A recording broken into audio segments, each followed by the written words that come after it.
welcome to Leaders of Tomorrow, India's only daily television platform for you, the MSME entrepreneur. We, this season, are very excited to be kicking off a new segment that we're calling Game Changers to feature and connect you, the MSME entrepreneur, with those making a difference in their respective industries. Tonight on the show, we present Tata Trusts and Goonj.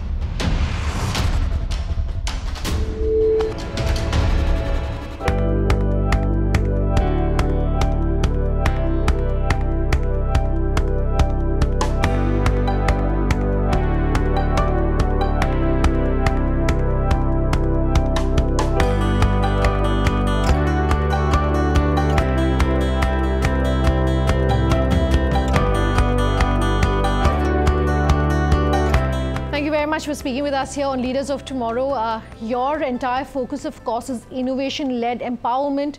Just give our viewers a little more in terms of a background on the work that you do at Tata Trusts. See, Tata Trust has been in philanthropy for more than 100 years, and we have been working in areas like institution building, healthcare, education, livelihoods, etc.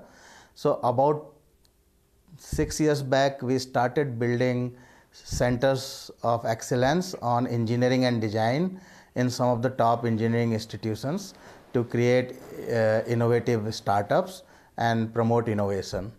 And that allowed us about 2 years back to build a new foundation. It's called Foundation for Innovation and Social Entrepreneurship, where we incubate these startups into successful social enterprises. So this experiment started about 2 years back. So in line with Tata Trust's focus on healthcare, livelihoods and other areas, we look for innovators and entrepreneurs across the country and help them build business models which are not only creating huge social impact but also are financially sustainable and scalable. And innovation is the cornerstone of it. So we believe that science and technology based innovations have potential to create huge impact in the quality of masses, remove poverty and solve India's development sector problems. So we use innovation and entrepreneurship as the tool to create impact, in parallel to philanthropy as the tool to create impact of Tata Trust. Your area of work covers multiple areas, whether it's education, whether it's healthcare, etc. If you look at a lot of the social enterprises that are coming out nowadays, they seem to be focusing on very specific or niche areas. Why have you decided to have such an umbrella approach then when it comes to your own philanthropy?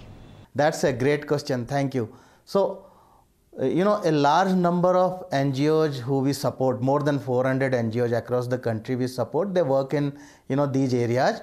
And being a philanthropic trust, we have, historically supported NGOs across sectors. And inside Tata Trust, we have built amazing level of expertise, so we have vertical expertise across these sectors. So when we started incubating social sector startups, as we call them, social enterprises, we realized that you need startups in energy, you need startups in healthcare, you need startups in water and sanitation or waste management. So you need a lot of sectoral expertise. So what we are doing now, we are building incubators across the country so that we can incubate and accelerate these startups. So while we continue to focus on, say, for example, livelihoods, but closely related to livelihood is the issue of healthcare and education as well, right? Or energy access. We have to make sure that we are looking at these problems holistically around each rural household. There are many people who are of the view that a today forward rather than a future back approach perhaps work best. I want you to explain that to our viewers and also give us your views,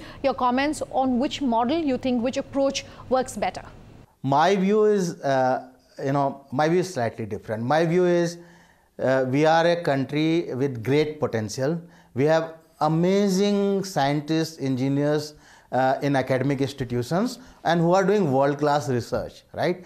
But unlike Western world, right, where there is a very close association between academia and society, we really do not see a large number of innovators and entrepreneurs coming out of academia and research centers to become social entrepreneurs and create impact. And one of the reasons for that is today's philanthropists and social investors are not looking at innovation and entrepreneurship as the tool to create impact. What I personally would expect that there is a close interaction between philanthropists who want to promote innovative startups and academia to create new social innovation based enterprises that solve the problem of, say, small and marginal farmers, or solve the problem of access to affordable healthcare. And all this can only be done if we invest in science and technology based startups, and those startups can only come out of institutions and research centers. So we need to move social investment capital towards research and encourage researchers to become entrepreneurs. And if we can do that, that would be great. Just a short while earlier, I was talking about compulsory CSR. There have been multiple opinions on both sides, very divided, saying on one hand, of course, that it is necessary to have some regulation in place for companies to donate, and the others saying that you can't really force anyone to donate. It has to be a part really of the corporate ethos. Your thoughts really on how perhaps that's going to play out? I think regulations like CSR help philanthropy to the extent that it creates an incentive for the corporate world to get into philanthropy. One of the biggest issue with CSR is a large number of organizations do philanthropy in their own way, right? So it is quite fragmented. We think that if we can create a platform for aggregation of CSR capital and allocate it to the most promising philanthropic projects, then the impact of this investment would be significantly high. So in Social Alpha, which is Tata Trust initiative for social innovation and entrepreneurship, we actually work with corporate CSR heads to find very attractive investment opportunities, and we co-invest with them. We put our own money and we help them put their money, and then demonstrate to them significantly large social impact through aggregation. I think aggregation of corporate social responsibility and its reallocation to the most effective and most promising projects is something that our country should focus on over the coming years. Speaking then of some of, we've been speaking briefly about some of the challenges, but in your opinion, the biggest challenges that we're seeing in a country like India, how we can overcome those to ensure that philanthropy giving becomes most effective? I think the biggest challenges are related to,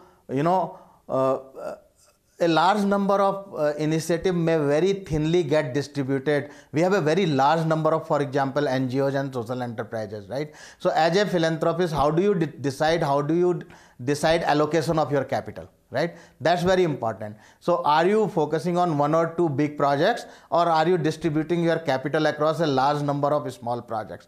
So there is a risk of getting very thinly distributed over large number of projects. That is also a risk. Let's wrap this interview up, Manoj, by asking you to talk to us what some of the expansion plans that you might have in place are. So about 2 years back, we built our Social Alpha architecture with foundation for innovation and social entrepreneurship at the center of it.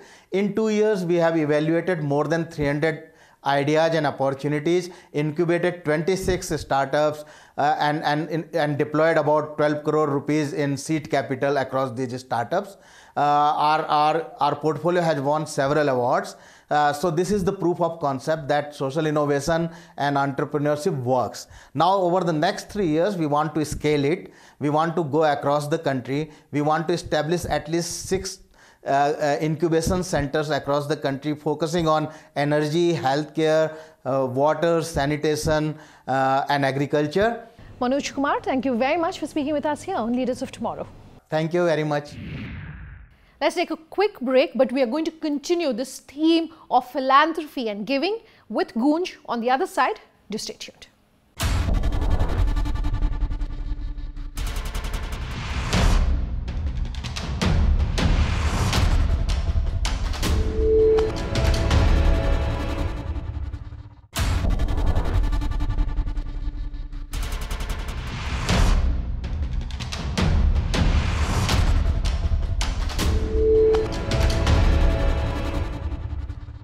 Welcome back. You're with us here on Leaders of Tomorrow, and tonight we're talking about giving and philanthropy and talking to some of the biggest names in this space. And on this side, we're in conversation with Goonj.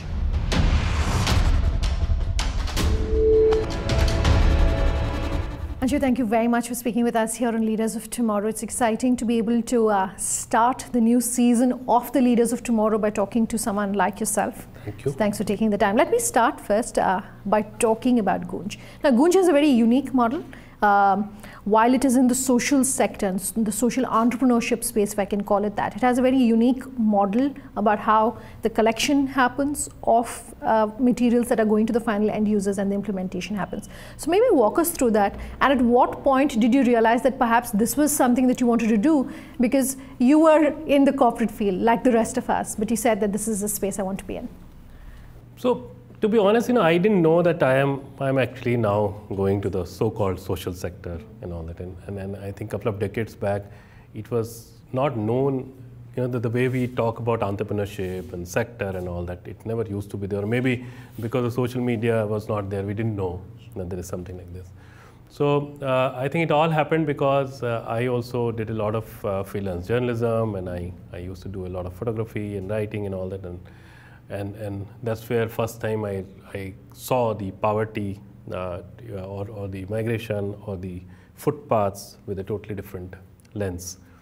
And somewhere this entire issue of clothing started bothering, and then as a lot of people know that how I met a person who used to pick up the dead bodies for the local police, and when his daughter actually said that in winters she hugs a dead body and sleep, and it does not trouble her and it does not bother her. So I will not say that was a turning point, but that remained somewhere. And after my work with corporates for a few years, and including a public sector and as a copywriter within an agency, I think that was a point when somewhere it bothered, and I said I have to do something. What and how, to be honest, I didn't know. Unfortunately, today people think that we are in the business of collecting and distributing clothes, which we are not. I mean, that's a very small part of our work. I think most important part of our work is how. So for us, every single unit of second-hand material, cloth, utensil, footwear to office furniture, is actually a currency, is a resource. I think that's what we are trying to do, that how you start looking at second-hand goods with a different lens. So you have several initiatives under Goonj. There is cloth for work. There's not just a piece of cloth. Maybe you can give us a sense of how these work, and also how the process works from the time that the collection happens to the final implementation. So you see, there are three clear stakeholders. One is the collection part, which happens through individuals, volunteers, corporates, retail chains, because we are also targeting a huge amount of dead inventory. I mean, anything which is going to expire with a retail chain in the next 3 months, 4 months, we know that it will ultimately cannot be used, and it will somewhere spoil the environment. It will be burnt, it will be destroyed. But the moment it comes to us, this entire robust system, which happens in 22 states of India, and lakhs of kits and all that, we can actually circulate that. So whether your toothpaste is going to expire or the baby oil is going to expire, we can make use of it. So that's how. And plus, material which comes from the individuals' homes and offices. Then it goes through a very rigorous processing, because the biggest problem with so-called donation is that you give what you have, you don't give what people need. So then every unit goes through a very rigorous process, and then we match the needs of people. The third stakeholder is the field, which is the local voluntary organizations, units of Indian Army, BRO, whosoever, and it's a very strong, diligent, due diligence process and all. And then we work with them. Whole idea is that somewhere we have to challenge the entire concept of charity, because the fact remains that in the world, as I often say, that there is no place where charity is sustained and the development happened. Because the first thing which charity does to someone, it takes away the dignity of someone. And the moment you take out the dignity or take away the dignity of a person, how do you even think of development? That's the question. So with the most charitable subject object, which is the discarded material of people, people might call it donation, but the fact remains that it is a discard. And if the so-called poor person, financially poor person does not exist, we don't even know what will happen to our second-hand goods.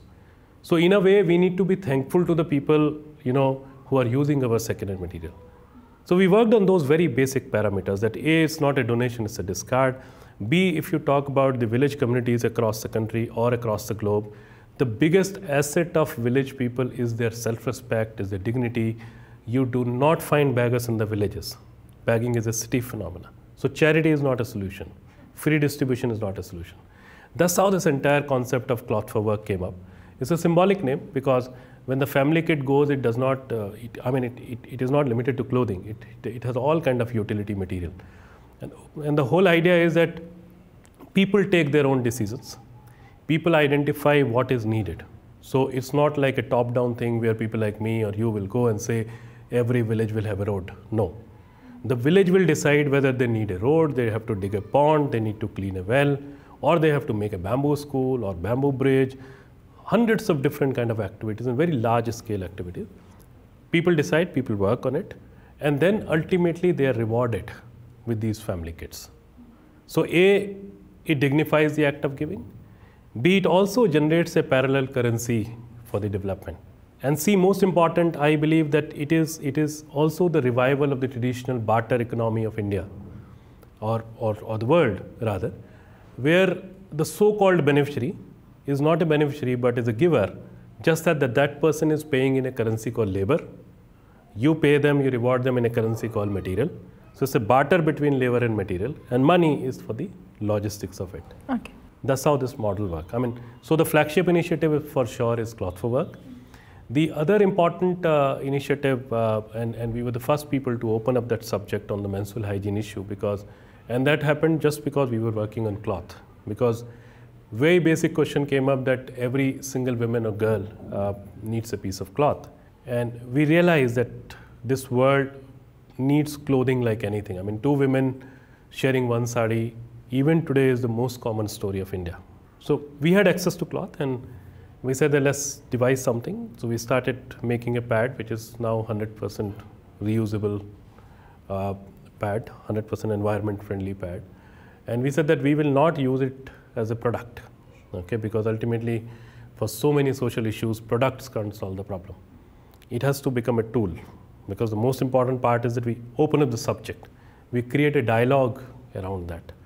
So that's how this now, fortunately, people have started talking about it, and there seem to be new conversations around it. No, and unfortunately, it has become a fashionable subject. Okay, so you were talking about the villages, for instance, and building of roads, for instance, that they perhaps need. So I want to talk to you about how closely maybe you work with the government. I want to understand the role of the government really when it comes to social development, when it comes to social entrepreneurship. How closely should organizations be working with the government? I know there are multiple areas in which the government can get involved in, but perhaps one or two steps that organizations can take when they're working with the government. So I think most important part is that government should see the social development sector as partners, okay? Because at the end of the day, at many places, the social development sector is filling up the gaps. Ideally, those work should have been done by the government, but now are forced to be done by someone else. I think that partnership somewhere, that thought of partnership is missing. Otherwise, we all need to work together. We all certainly work together. Like even if you talk about Goonj, Goonj does not work with the government directly, but everywhere we work with the government, because the river where you are making a bridge is owned by the government. But these two entities must work together.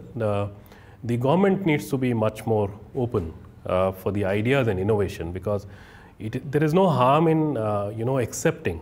I say not only the government, but the very large CSR initiatives and also the larger international and the bigger NGOs also. They must accept somewhere that things are not working. At least at the pace these should have worked. So somewhere it's extremely important to be honest about it, then only you will be open to innovation and new ideas. Okay. For someone who's watching this interview and saying, as an employee, I do want to be involved in giving more, what perhaps are the opportunities? So there is no dearth of opportunity, especially in India. You move out and you just see your rickshawala and you know where the country stands. You talk to your maid for 15 minutes. In 15 minutes, she'll give you the exact picture of this country. I think the most unfortunate part is that our benchmarking has become so low and we have become so hopeless about so many things. So when a 500-meter road comes in front of my house, I think I have arrived. So I've stopped getting angry, I've stopped questioning, and I'm also just coming back from some people. So these people decide the agenda, these people decide the problems, and I just get into that. I mean, that's when I say I that's the common Indian of wherever you are working. I think that's the most important part. And the B is that we think that by tokenism we can solve the problems. By distributing toffees on my birthday, I can change the country. By looking at deprived women on March 8th, I can change the situation of women. So I would say that first very important part is that we need to understand that the poverty and whole lot of social issues, whether you are talking about rape, you're talking about security, safety, we need to be honest and accept that these are in the disastrous state. Okay, so that said, yes, there are flaws in the system. Yes, it's been identified that perhaps the organizations that are working with these large corporates in rural India, perhaps, there's been a lot of mismatch in terms of the organizations themselves that exist. Yes, there are gaps. But if very quickly you can say one or two things that could immediately be fixed as someone who's been so closely involved with this space, what would it be? So there are a lot of good examples also, and I think that's what I'm saying, that a couple of things which we need to do is that we certainly need to go far off. Okay, we cannot spend this CSR money or any kind of money in and around us. That's the most important part. And B, let us not fix up the issues right now. Fine. Let us not fix up the approaches right now. Because India that way is a very diversified country, we all know, and we celebrate that. But the moment we talk about this, fixing up social issues and all, we think that one lens can solve or one solution can solve. It does not at all. So I think it's extremely important that we do the localized solution and invest our energy and money in those solutions. Okay? By distributing free food or by distributing free stationery, we get good pictures. But ultimately, it does not fix any problem.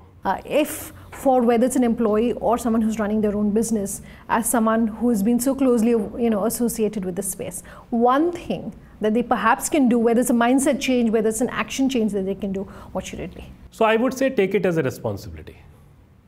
And the responsibility is not for your annual reports or the Facebook or the report to the stakeholder. It's your individual responsibility. You are not doing it for someone else, but doing it for yourself, for your team, for the ecosystem around you, for your next generations.